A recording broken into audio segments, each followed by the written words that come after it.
The alarm clock showed 2:47 a.m. when Jessica heard the crying. Not the usual fussy cry that meant her daughter wanted attention, but something different.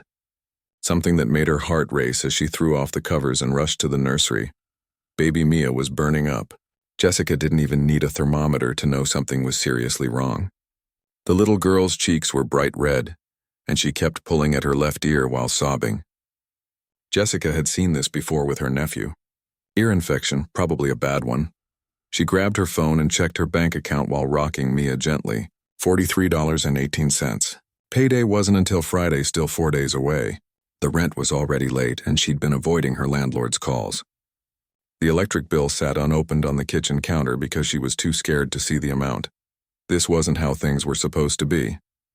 A year ago, Jessica had a partner, a plan, and hope. Then she got pregnant, and suddenly she had none of those things. He left before Mia was even born, and the last she heard, he was 3 states away with no intention of coming back or helping out. At 28 years old, Jessica found herself completely alone, working 2 jobs just to keep the lights on. Her day job was at a call center, answering complaints about cable service from angry customers who took out their frustration on whoever picked up the phone. The pay was barely above minimum wage, but it was steady. Her evening job was catering, carrying trays of fancy food at corporate events and weddings. The tips were decent when the crowd was generous, but the hours were brutal and completely unpredictable. She'd tried to keep up with the health insurance payments. She really had. But when you're choosing between insurance and groceries, between a premium payment and keeping the heat on, something has to give. She'd missed 2 payments, and just like that, they dropped her coverage. The letter said she could reapply, but the new premium was twice as high. There was no way she could afford it. Now, holding her screaming baby at 3 a.m, Jessica felt that familiar panic rising in her chest. The kind that made it hard to breathe. The kind that made her want to scream or cry or both. She got Mia dressed in the dim light of the nursery lamp, her hands shaking as she struggled with the tiny snaps on the onesie. Her own clothes from yesterday would have to do. There wasn't time to worry about looking presentable. She grabbed the diaper bag, made sure she had a few diapers and wipes, and headed out to her car. The late-night urgent care clinic was 20 minutes away, and Jessica drove through empty streets praying that Mia would calm down. The crying had become more of a whimper now, which somehow felt worse. At least crying meant she had the energy to protest. The whimpering meant she was exhausted from fighting the pain. The waiting room was surprisingly full for the middle of the night. A teenage boy with his arm in a makeshift sling, an elderly woman coughing into a tissue, a man holding an ice pack to his head. Everyone looked as miserable and tired as Jessica felt. She filled out the paperwork with Mia balanced on her lap, the baby's hot little head resting against her chest. Insurance information? A none. She checked the box marked self-pay and felt her stomach drop. She knew what that meant. Full price for everything. They waited for 90 minutes. Jessica watched the clock on the wall tick forward while scrolling through her phone with one hand, the other holding Mia close. She looked at her bank account again, as if the number might have magically changed. It hadn't. When they finally called Mia's name, Jessica nearly cried with relief. The nurse was kind, at least. She took Mia's temperature, 99.8, and asked questions while making notes on a tablet. How long had she been fussy? When did the fever start? Any other symptoms? The doctor came in 15 minutes later. He was younger than Jessica expected, with tired eyes that suggested his shift was as long as hers felt. He examined Mia gently, looking in her ears with that little light tool while the baby squirmed and protested. "It's definitely an ear infection," he said, pulling back and making notes. Pretty severe one, actually. "The left ear is really inflamed. I'm going to prescribe a strong antibiotic. It's important that she takes the full course, even if she starts feeling better after a few days." Jessica nodded, relief and dread mixing together in her chest. Relief that they knew what was wrong. Dread because she knew what was coming next. The doctor typed on his computer and the printer whirred to life. He handed her 2 sheets of paper. One was care instructions, the other was the prescription. "You can fill this at any 24-hour pharmacy. The one on Madison Street should still be open. Give her the medicine with food twice a day. If the fever doesn't break in 48 hours, bring her back in." Jessica thanked him and carried Mia back to the waiting room to check out. The woman at the desk was less friendly than the nurse had been. That'll be $215 for the visit. Can I set up a payment plan? Jessica asked quietly, aware of the other people in the waiting room. The woman sighed like she'd heard this question 1,000 times. We need at least half down to set up a plan. Jessica pulled out her debit card with shaking hands and paid the $107.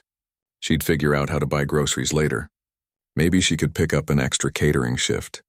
Maybe she could ask her neighbor to watch Mia for a few hours so she could work a double. Maybe. The pharmacy was bright and harsh after the dimmer urgent care lighting.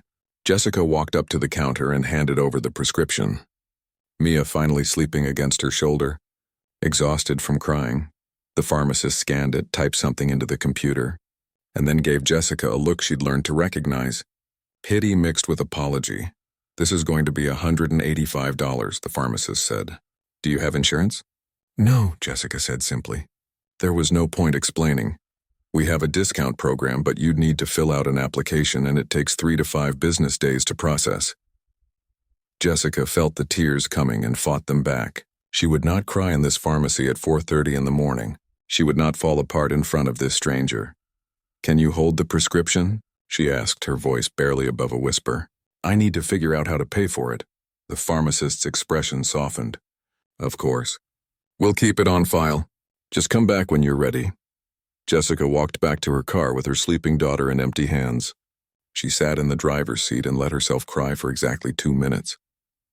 Then she wiped her eyes, started the engine, and drove home. Mia needed medicine. There had to be a way. There was always a way. She just had to figure it out.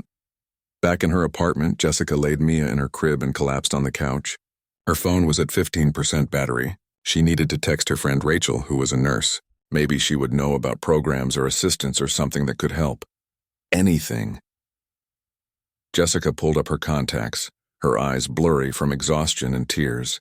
She found Rachel's name and started typing, her thumbs clumsy on the screen. She poured everything out in that message. The diagnosis, the cost, her bank account, her desperation. She even took a picture of the prescription paper to show Rachel what they were dealing with. Her finger hovered over the send button for just a moment. Then she pressed it and plugged in her phone to charge. All she could do now was wait and hope that morning would bring an answer. Any answer. Jessica woke up on the couch 2 hours later to the sound of Mia crying again. Her neck was stiff from the awkward angle, and her phone was buzzing with the 6 a.m. alarm she'd set for her call center job. She silenced it immediately. There was no way she could go to work today. Not with Mia this sick and not without medicine to help her get better. She called her supervisor and left a voicemail explaining the situation. It was the 3rd time she'd called out in 2 months, and she knew what that meant.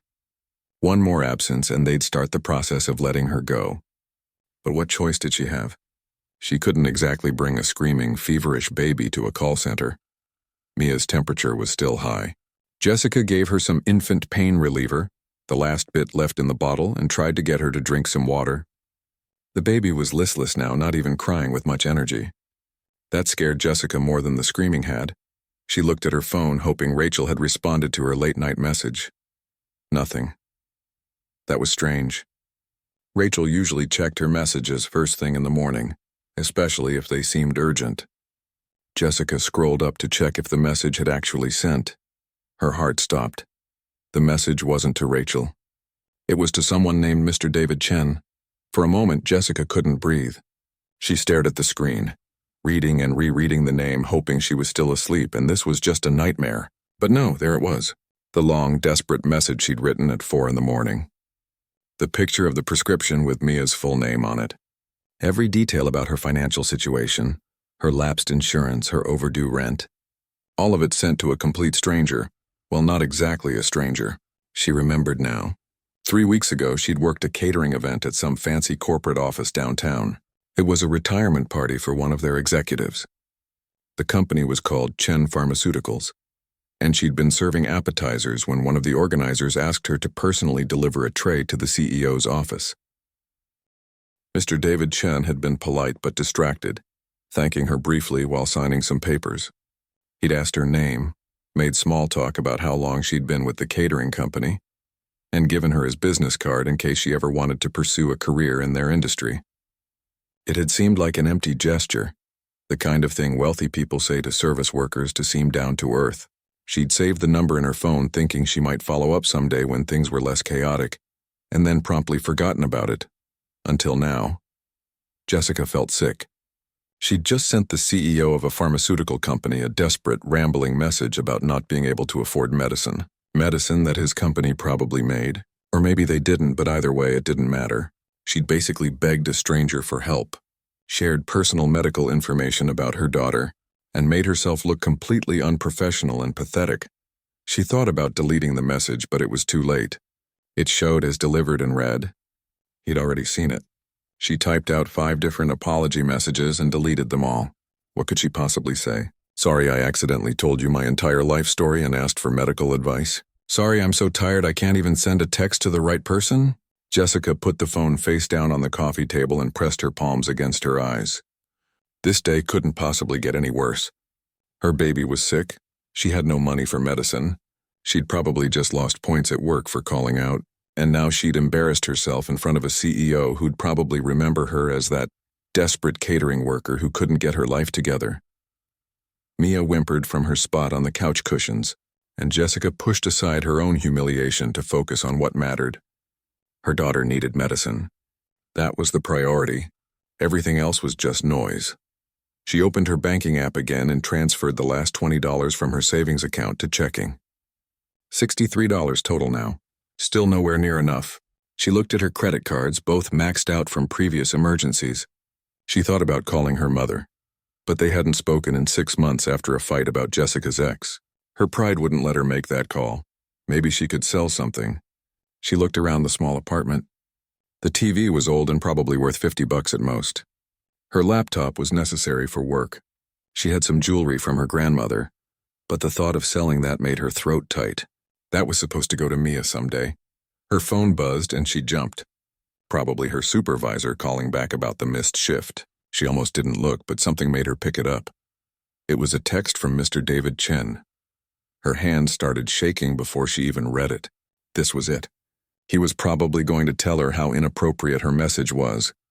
Or maybe threaten to report her to the catering company for harassment. She opened the message, her heart pounding so hard she could feel it in her ears. I remember you from the retirement party. I'm very sorry to hear about your daughter. Is she still running a fever? Jessica read it 3 times. That was it. No anger, no lecture, just a simple question about Mia. She didn't know how to respond. Was this a test? Was he being polite before telling her to never contact him again? Her fingers hovered over the keyboard. She decided honesty was the only option at this point. She'd already humiliated herself. Might as well see it through. Yes, still high. I'm so sorry about the message. It was meant for my friend who's a nurse. I wasn't trying to bother you or ask you for anything. I'm really embarrassed. The response came back within 30 seconds. Don't be embarrassed. Which pharmacy has the prescription? Jessica stared at the question. Why would he want to know that? She typed back slowly. The one on Madison Street. The 24-hour location. But really, you don't need to worry about this. I'll figure something out. The 3 dots appeared showing he was typing. Then they disappeared. Then appeared again. Jessica watched them pulse on the screen, her mind racing through possibilities. Maybe he was going to recommend a patient assistance program. Maybe his company had some kind of emergency fund for situations like this. Maybe he was just being nice and would send her some resources. What came back was none of those things. The prescription is paid for. It's ready for pickup right now. There's also a $200 store credit waiting for you at the pharmacy to help with other expenses. Please go get the medicine for your daughter. Jessica read the message 5 times. Then she read it again. This had to be a mistake or a joke, or maybe she was hallucinating from exhaustion. People like David Chen didn't just pay for strangers' prescriptions because of an accidental text message. That didn't happen in real life. That happened in movies or those feel-good news stories that everyone shared online but nobody actually believed. She typed back with shaking hands. I can't accept that. That's way too much. I'll pay you back, I promise. Can I send you payments? I can probably do $50 a month. His response was immediate. It's already done. No payment necessary. Go get the medicine. Your daughter needs it. Jessica sat frozen on the couch, Mia sleeping fitfully beside her. She looked at the message. Then at her daughter. Then back at the message. Her vision blurred with tears, but these were different from the ones she'd cried a few hours ago in the pharmacy parking lot. These were tears of disbelief, of relief so overwhelming it felt like her chest might burst. She picked up Mia carefully, grabbed her keys and the diaper bag, and headed out the door. The entire drive to the pharmacy, she kept expecting another message saying it was all a mistake, that she'd misunderstood, that the payment hadn't actually gone through. But no message came. At the pharmacy, the same pharmacist from before looked up when Jessica approached the counter. "Can I help you?" "I'm here to pick up a prescription for Mia Cooper," Jessica said, her voice unsteady. "It should be paid for." The pharmacist typed something into the computer and her eyebrows rose. "Oh yes, everything's ready to go. And there's a note here that you have a store credit as well." She handed over a small white bag with the medicine inside and a gift card. "Someone must really care about you." Jessica took the bag with trembling hands. Inside was the antibiotic, plus a separate note on plain paper. The handwriting was neat and precise. "No parent should have to choose between medicine and rent. Your daughter's health matters. We'll talk tomorrow if you're comfortable. My direct number is below. Use the store credit for whatever you need." At the bottom was a phone number and a simple signature. David Chen. Jessica walked back to her car in a daze. She gave Mia the first dose of medicine right there in the parking lot, following the instructions on the bottle carefully. The baby swallowed it with some water, and immediately seemed more peaceful, as if she knew help had finally arrived. As Jessica drove home, she kept glancing at the gift card sitting in the cup holder. $200. She could buy groceries. Real groceries, not just the cheapest options. She could put gas in the car without having to calculate if she had enough to make it to payday. She could breathe for the first time in months, but more than the money, more than the medicine. What struck her was the simple fact that someone had helped. A person she barely knew had seen her desperation and just acted.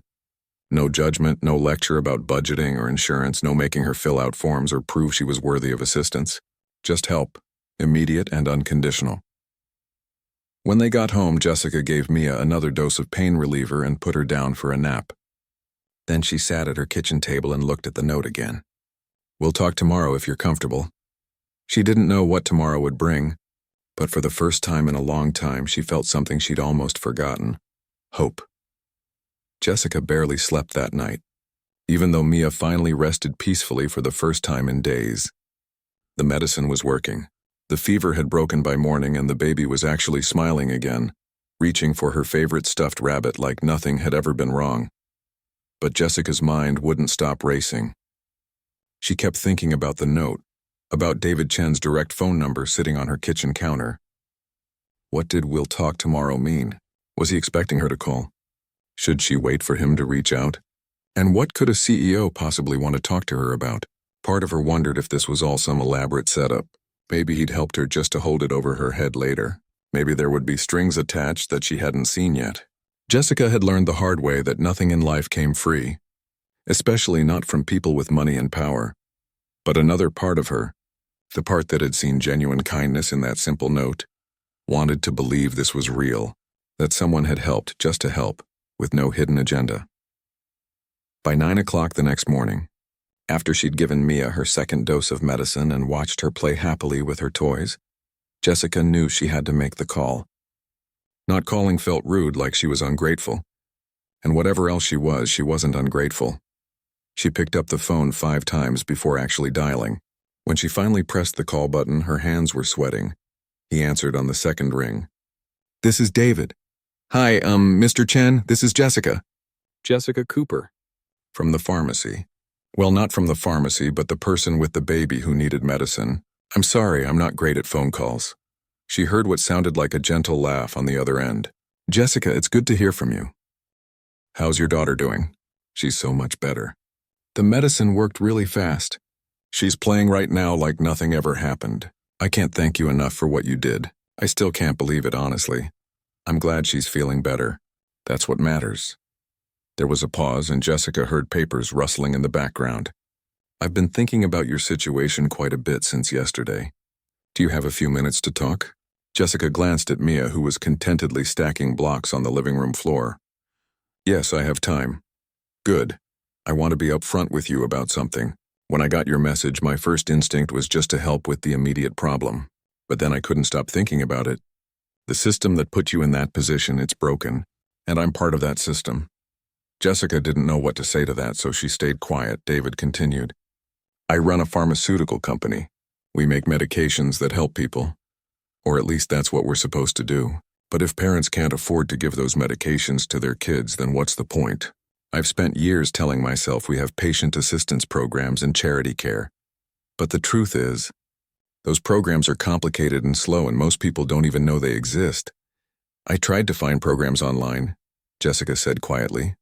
But everything needed applications and proof of income, and it all took weeks to process. When your baby is sick right now, weeks might as well be forever. Exactly. David's voice got more animated.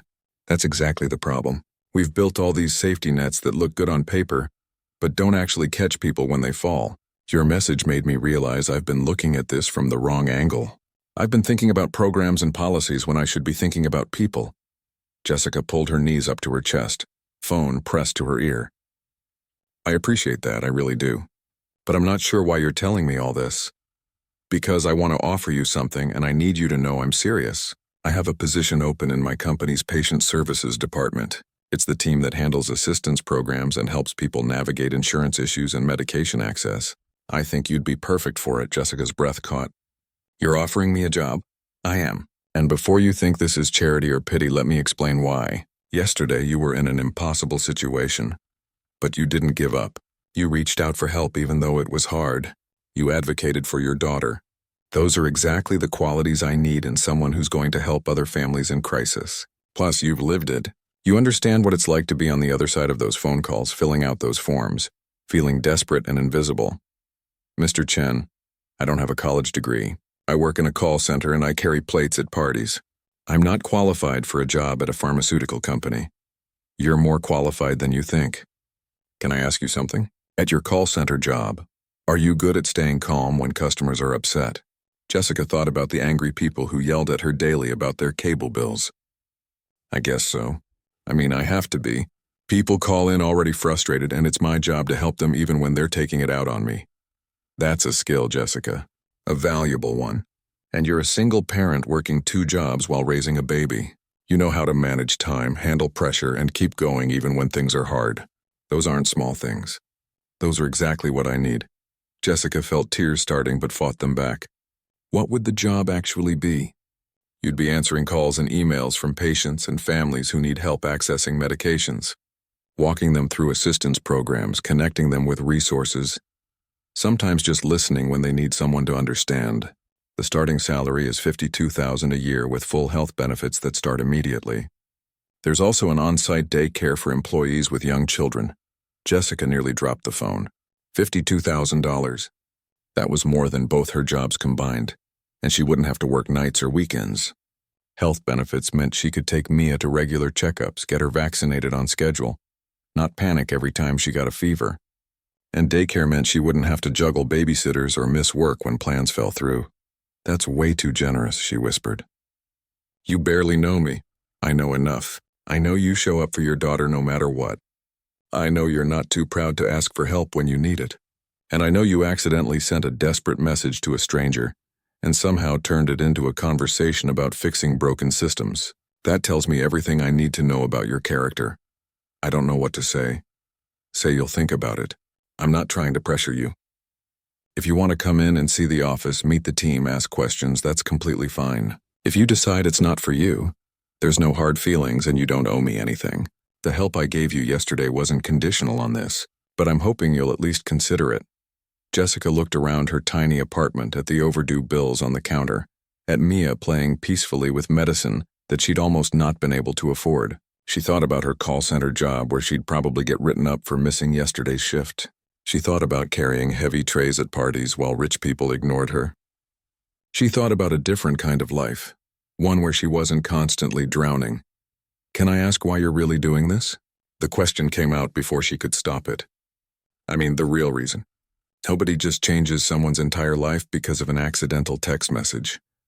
David was quiet for a moment. When he spoke again, his voice was softer. When I was 7 years old, I had pneumonia, bad enough that I needed to be hospitalized. My mother was a single parent working as a seamstress. She didn't have insurance. I remember lying in that hospital bed watching her cry while talking to the billing department. She ended up taking a loan from a man in our neighborhood, someone who charged interest that would have made a credit card company blush. It took her 3 years to pay it off. I'm sorry, Jessica said quietly. I built this company telling myself I'd do things differently, that I'd make medicine accessible, but somewhere along the way I got caught up in profit margins and shareholder meetings, and I forgot what it actually feels like to be that scared kid watching his mother cry. Your message reminded me. So yeah, maybe I'm doing this partly for you and Mia, but I'm also doing it because I need people like you to keep me honest, to remind me why this work matters. Jessica wiped her eyes. Mia had abandoned her blocks and crawled over to pull herself up on Jessica's legs, babbling happily. When would you need an answer? Jessica asked. Take the weekend. Come in Monday morning if you want to see the place. 10 o'clock if that works for you. Bring Mia if you need to. We can walk around, you can meet some people, and then you can decide. Okay, Jessica said, surprising herself. I'll be there Monday. Good, and Jessica? Thank you. For what? You're the one helping me. For sending that message. For being brave enough to ask for help. For reminding me what this is all supposed to be about. After they hung up, Jessica sat on the floor with Mia crawling into her lap. She thought about Monday. About walking into a pharmaceutical company not as the catering worker delivering food, but as someone being considered for an actual career. The thought terrified her. But it also felt like maybe, just maybe, things were about to change. She picked up the gift card from the pharmacy and looked at the balance. $200. She'd been planning to make it last for weeks, buying only essentials. But right now, looking at her daughter's healthy, happy face, she made a different decision. How about we go get you some new clothes that actually fit, she said to Mia, and maybe Mama gets one thing that makes her feel human again. We're going to walk into that building on Monday looking like we belong there. Mia clapped her hands like she understood, and for the first time in longer than Jessica could remember, she actually felt like smiling too. Monday morning came faster than Jessica expected. She'd spent the weekend alternating between excitement and pure terror. What if she got there and realized she was completely out of her depth? What if everyone could tell she didn't belong? What if this was all some kind of mistake? She'd used part of the gift card to buy herself a simple navy dress and a blazer from the discount store. Nothing fancy, but it was clean and professional and made her feel like someone who could work in an office building. She'd also bought Mia a new outfit and some baby food, and the rest went toward groceries that would actually last them through the week. Getting ready that morning took twice as long as usual because Mia kept pulling at Jessica's hair and trying to grab her lipstick. But by 9:30 they were in the car heading downtown. Jessica's hands were shaking on the steering wheel. The Chen Pharmaceuticals building was glass and steel, 12 stories of modern architecture that looked nothing like the call center where she usually worked. The lobby had marble floors and abstract art on the walls. Jessica felt completely out of place walking through the revolving door with Mia on her hip and a diaper bag over her shoulder. The security guard at the desk looked up with a friendly smile. Can I help you? I have a meeting with Mr. Chen, Jessica Cooper. The guard checked his computer and nodded. You're all set. 12th floor, elevator's right over there. He's expecting you. The elevator was the smoothest she'd ever ridden. Mia was fascinated by her reflection in the polished doors, reaching out to touch the mirror image while babbling. Jessica tried to take deep breaths and calm her racing heart. When the doors opened on the 12th floor, David Chen was there waiting. He was dressed more casually than she remembered from the catering event, in slacks and a button-down shirt with no tie. He smiled warmly when he saw them. Jessica, welcome. And this must be Mia. He kept a respectful distance, not reaching out to touch the baby without permission like so many strangers did. Jessica appreciated that. Thank you for having us, Jessica said, adjusting Mia on her hip. I hope it's okay I brought her. My regular babysitter wasn't available. More than okay.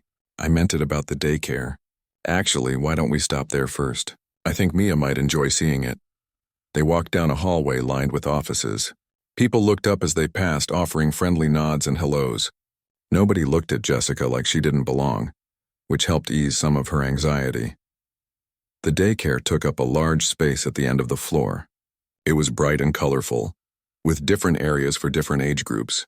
There were soft mats for babies, reading corners for toddlers, and art stations for older kids. Through the windows, Jessica could see a small outdoor play area on a rooftop terrace. A woman in her 50s with kind eyes and gray hair pulled back in a ponytail came over to greet them. "You must be Jessica." "I'm Patricia. I run the daycare." "And who's this little one?" "This is Mia," Jessica said. "She's 7 months old." Patricia's face lit up. "Oh, we love the baby stage. Would you like to see our infant room?" Jessica followed her to a quieter section with cribs, changing tables, and soft toys. Everything was clean and organized. The ratio sign on the wall said 1 caregiver for every 3 babies. That was better than any daycare Jessica had researched, and those had waiting lists a year long. "If you decide to take the position, Mia would be welcome here," Patricia said. "You can visit during your lunch break and we'll text you updates throughout the day if you want. Photos, what she ate, how she napped, all of that." Jessica felt her throat getting tight. "This is really nice." "I'll let you two continue the tour," Patricia said, touching Jessica's arm gently. "But feel free to come back if you have questions." David led them back toward the offices, pointing out different departments as they walked. Marketing, research, logistics. Then they reached a section labeled Patient Services. "This is where you'd be working," David said. "Let me introduce you to a few people." The team was smaller than Jessica expected. Maybe 15 people total, working in cubicles and small offices. David brought her to meet Linda, a woman in her 40s who managed the department. Linda shook Jessica's hand warmly. "David told me about your situation.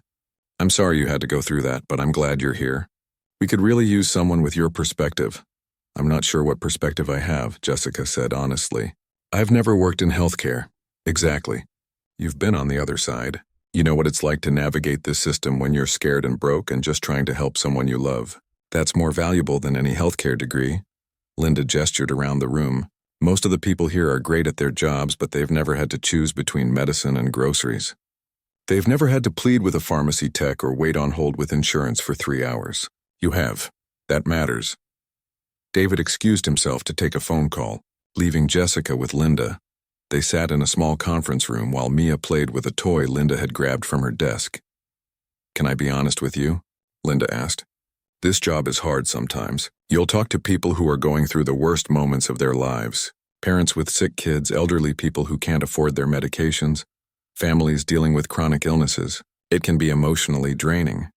"I work in customer service," Jessica said. "People yell at me all day about cable bills. At least this would be helping people with things that actually matter." Linda smiled. "That's a good way to look at it. The other thing is we can't help everyone. Sometimes the programs don't apply. Sometimes people fall through the cracks. You have to be okay with doing your best and knowing it won't always be enough." Jessica thought about that. "Is it enough most of the time?"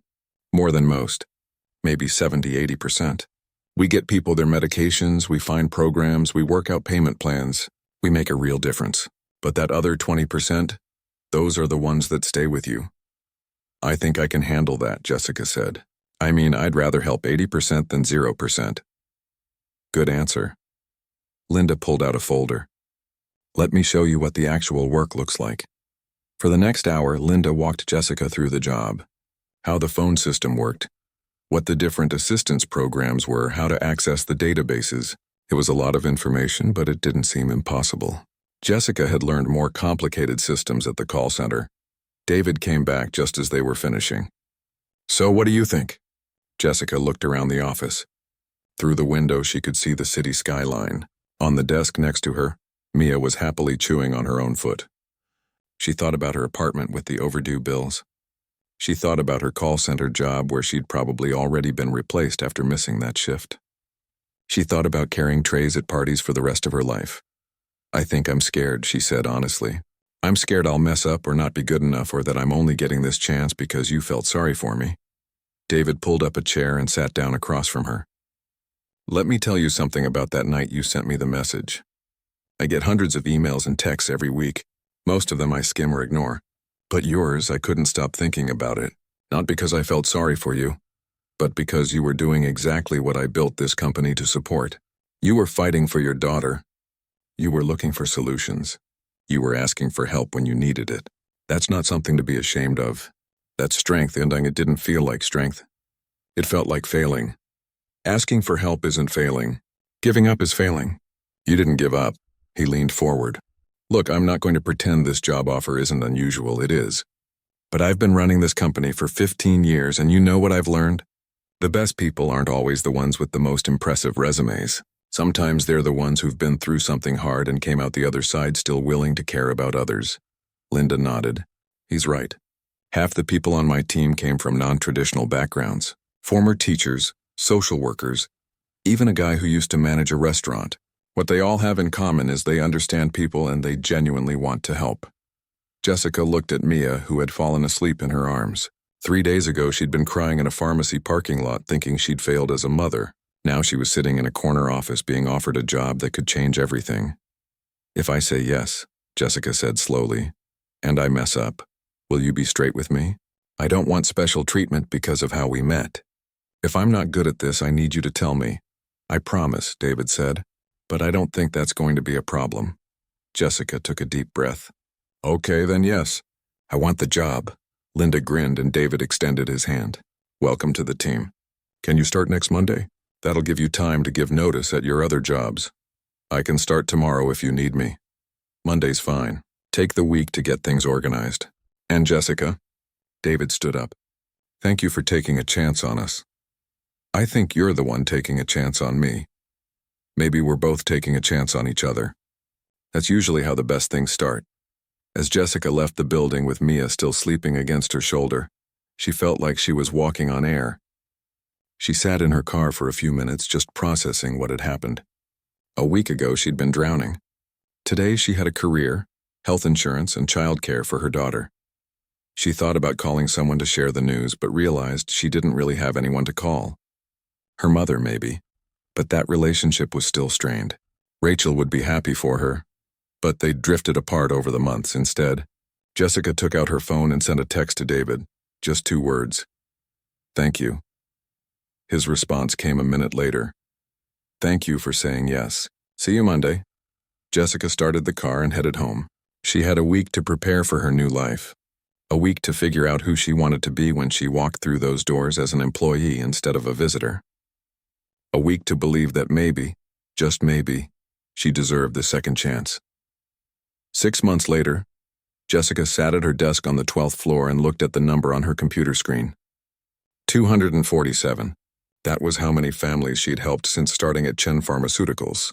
247 people who'd called in desperate, scared, angry, or all three. And she'd found them solutions. Not all of them, of course. Linda had been right about that. There were still calls that ended with Jessica feeling helpless. Cases where the programs didn't fit or the medications were just too expensive, or the insurance companies refused to budge. Those nights she went home feeling heavy, wondering if she'd done enough. But most of the time she helped.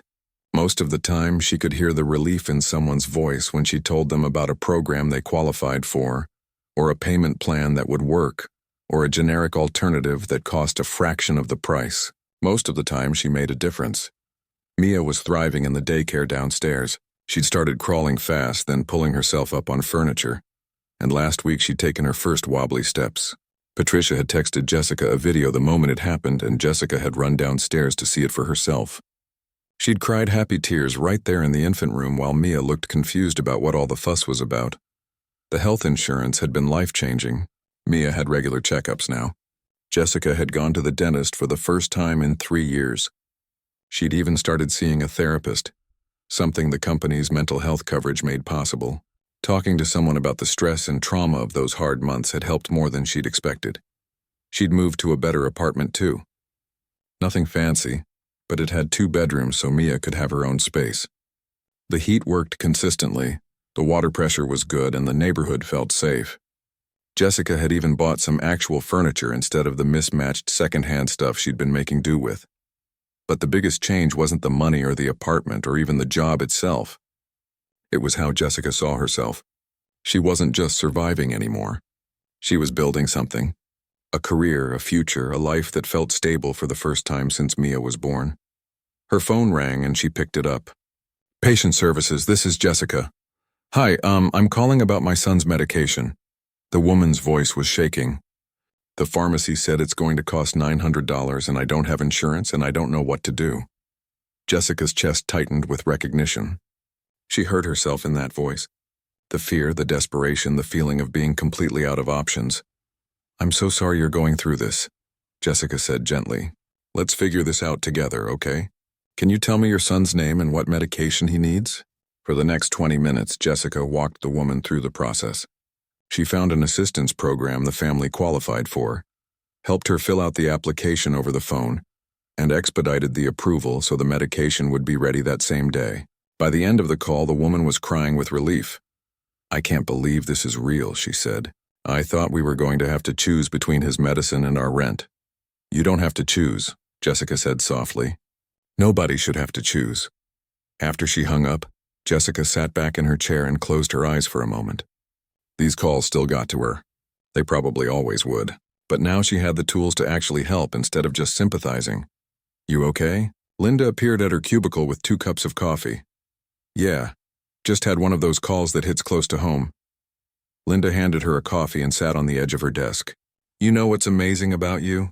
You could have taken this job and become jaded. You've seen how broken the system is from both sides now. But instead you show up every day and you fight for people. That matters. Some days I wonder if it's enough. It's never enough. There's always going to be more people who need help than we can reach. But that doesn't make what you're doing any less important.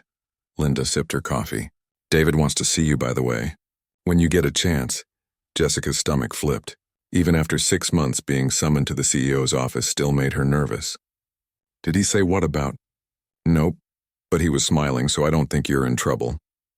Jessica finished up the call notes she'd been working on and headed to David's office. His assistant waved her through with a friendly smile. David was standing by his window looking out at the city when she entered. He turned and gestured for her to sit. Jessica, thanks for coming up.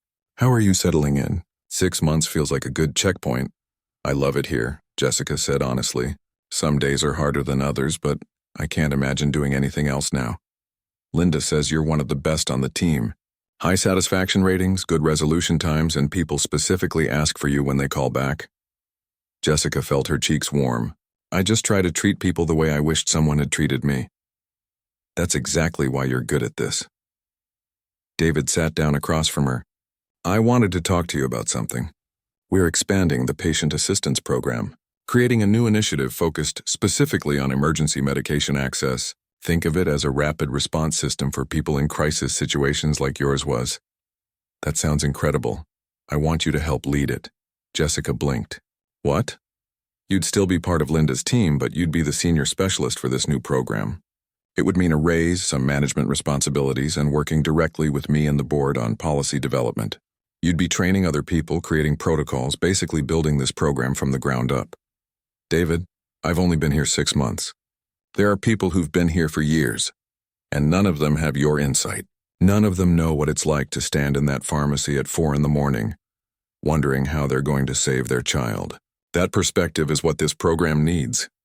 Jessica's mind was racing. A promotion, more responsibility, actually shaping how the company helped people. It was overwhelming and exciting and terrifying all at once. Can I think about it? Of course. Take a week. Talk it over with anyone you trust. But Jessica, I wouldn't be offering this if I didn't think you were ready. That evening, Jessica picked up Mia from daycare and they went to the park near their new apartment. Mia was fascinated by the swings, squealing with delight every time Jessica pushed her gently. Other parents smiled at them. Nobody looked at Jessica with pity or judgment. She was just another parent enjoying an evening with her kid. After the park, they went home and Jessica made dinner while Mia played with blocks on the kitchen floor. Real dinner, not just ramen or whatever was cheapest at the dollar store. Chicken and vegetables and rice. Basic stuff, but it felt like a luxury after so many months of barely scraping by. While Mia ate in her high chair, Jessica thought about the promotion. A year ago, she would have talked herself out of it immediately. Would have convinced herself she wasn't qualified or didn't deserve it or would just mess it up somehow. But therapy had helped her recognize those thoughts for what they were. Fear disguised as self-awareness. The truth was, she was qualified. She'd lived through the problem they were trying to solve. She'd spent 6 months helping hundreds of families navigate the same nightmare she'd faced. She'd learned the systems, built relationships with pharmaceutical reps and insurance companies, and figured out creative solutions that helped people. Maybe she was ready. Maybe she'd been ready all along and just needed someone to believe in her first. Her phone buzzed with a text from David. No pressure on the promotion. But I wanted you to see this. He'd attached a news article. Chen Pharmaceuticals announces revolutionary emergency medication program. CEO credits employees' personal experience as inspiration. The article detailed the new initiative and quoted David extensively, but what made Jessica's breath catch was the last paragraph. Chen emphasized that the program was developed in consultation with staff members who have personally experienced medication access challenges. We can't solve these problems from boardrooms alone, Chen stated. We need voices from people who've lived it. That's how we create real change. Jessica read it 3 times. Then she picked up her phone and texted back, "I'll do it. I'm in." His response came immediately. "I knew you would be. Thank you for taking another chance." Jessica looked at Mia, who had rice all over her face and was grinning like it was the funniest thing in the world. She thought about that night in the pharmacy parking lot, crying because she couldn't afford medicine. She thought about the accidental text message that had changed everything. Sometimes she still couldn't believe this was her life, that an embarrassing mistake had turned into a career, that a moment of desperation had somehow led to purpose. But the thing was, it wasn't really about the mistake. It was about what she'd done with the opportunity that came after. She could have taken the help and moved on, grateful but unchanged. Instead, she'd stepped into something uncertain and let it transform her. That night, after Mia was asleep, Jessica sat on her couch in her quiet apartment and let herself feel proud. Proud of how far she'd come. Proud of the work she was doing. Proud that she'd asked for help when she needed it, even if it was by accident. Her phone buzzed one more time. A text from a number she didn't recognize. "Hi, Jessica. You helped me 3 months ago with my daughter's asthma medication. I just wanted to let you know she's doing great now. Thank you for everything." Jessica saved the message. She had a folder full of them now. Texts and emails from families she'd helped. On the hard days when she couldn't solve someone's problem or the system felt too broken to fix, she read through them. Reminders that what she was doing mattered. She thought about the woman she'd helped that morning. The one who'd sounded just like Jessica had 6 months ago. Scared and lost and running out of options, that woman was going home tonight with her son's medicine. She was probably giving him his first dose right now, feeling that overwhelming relief that comes when you know your child is going to be okay.